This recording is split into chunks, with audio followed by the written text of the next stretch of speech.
वर्धा जिले में लाल नाला परियोजना बांध के 5 गेट खुले। बांध का पानी नाले के ऊपर चढ़ा, गांव वालों का संपर्क टूटा, आवागमन ठप। बांध का पानी नदी में छोड़े जाने के कारण कोरा नदी पर बने पुराने पुल से पानी बह रहा है।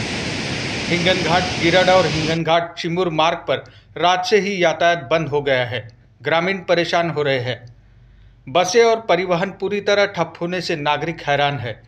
कोरा क्षेत्र में रात 9 बजे से 10 बजे तक भारी बारिश हुई। लाल नाला परियोजना पूरी तरह भर गई है और दोपहर 3 बजे से यातायात पूरी तरह बंद है।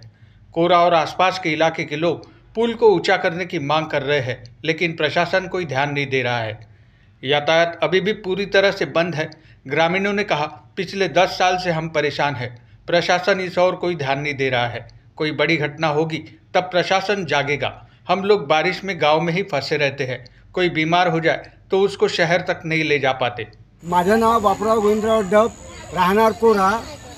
आज या नदीवर असताना 10 वर्षात म्हणजे 1971 नंतर झालेल्या पुराच्या नंतर हाच एवढा मोठा पूर झाला की इथून ट्रॅफिक रात्री 7 वाजेपासून ते सकाळी दुपारी 2 वाजेपर्यंत पूर्ण ट्रॅफिक बंद होतं आणि त्याच्यानंतर पुन्हा पाणी आला। पाणी आल्याच्या नंतर पुन्हा ट्रॅफिक सुरू होईल अशी शक्यता नसल्यामुळे या नदीवर मोठ्यात मोठा पूल लवकरात लवकर करण्यात यावा अशी आमची कोरावासियाची आग्रहाची प्रशासनाला विनंती आहे आणि हा लवकरच झालं पाहिजे अशी आमची विनंती आहे।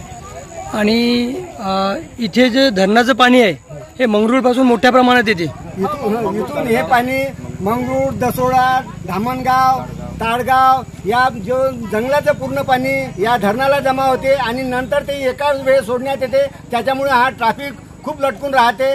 त्याच्यामुळे ह्या पुलाची खूप मोठी आवश्यकता आहे। खूप पुलाची आवश्यकता आहे आणि हा पूल करण्यात यावा।